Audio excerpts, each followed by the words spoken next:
منصور کا سر لا کر باپ کے گھوڑے کے قدموں میں ڈال دیا۔ ایران کی مدافعت ختم ہو گئی اور آل مظفر کی تباہی بھی مور ثبت ہو گئی۔ تیمور نے اس خاندان کے تمام مردوں کو گرفتار کیا اور پھر ان سب کو قتل کرا دیا۔ تیمور کا دوسرا بڑا مقابلہ سنہری غول کے بادشاہ توکتمش سے تھا۔ توکتمش آج کے روس اور قازقستان کا ایک بڑا بادشاہ تھا۔ توکتمش ایک بگوڑا بادشاہ تھا۔ اس نے تیمور کے دربار میں پناہ لی۔ تیمور نے اس کی دعوت کی اور خان کے سفیروں کو درستی سے اپنے دربار سے باہر نکال دیا، اور اسی روز تیموری افواج کو ان کے عقب میں روانہ کر دیا گیا، جن کی کامیابی کی وجہ سے توکتمش کی قوت کو مغلوں کی شمالی سلطنت میں بحال کر دیا گیا۔ مگر صرف 10 سال کی حکومت کے بعد ایک نیا خان اپنے کرم فرما کی عنایات اور قوت کو فراموش کر گیا۔ اس نے چنگیز خان کے حقوق پر بری نظر ڈالی اور 90,000 گھڑ سوار لے کر دربند کے راستے فارس میں داخل ہو گیا۔ اس کے ہمراہ کپزک، بلغاریہ، پرکاشیا اور روس کی لاتعداد افواج تھی۔ اس نے تیمور کو مجبور کیا کہ اس موسم سرما میں وہ صرف اپنی جان بچانے کے لیے سمرقند کے اندر ہی محدود رہے۔ معمولی مقابلے اور شاندار فتح حاصل کرنے کے بعد شہنشاہ نے انتقامی کارروائی کا بدلہ لیا اور بحیرہ خزر اور وولگا کے مشرقی اور مغرب کی طرف سے پوری قوت کے ساتھ کپزک پر حملہ کیا۔ افواج کے میمنہ اور میسرہ میں 13 میل کا فاصلہ تھا۔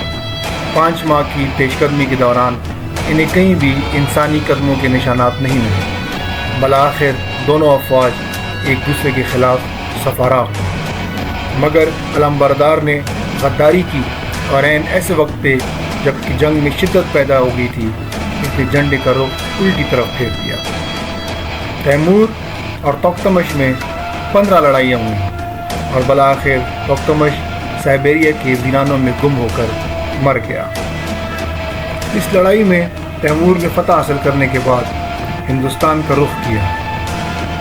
جب اس نے اپنے امراء اور مشیروں سے پہلی بار اس کا اظہار کیا کہ وہ ہندوستان پر حملہ کرنا چاہتا ہے، تو جواب میں اسے شکایات کا سامنا کرنا پڑا۔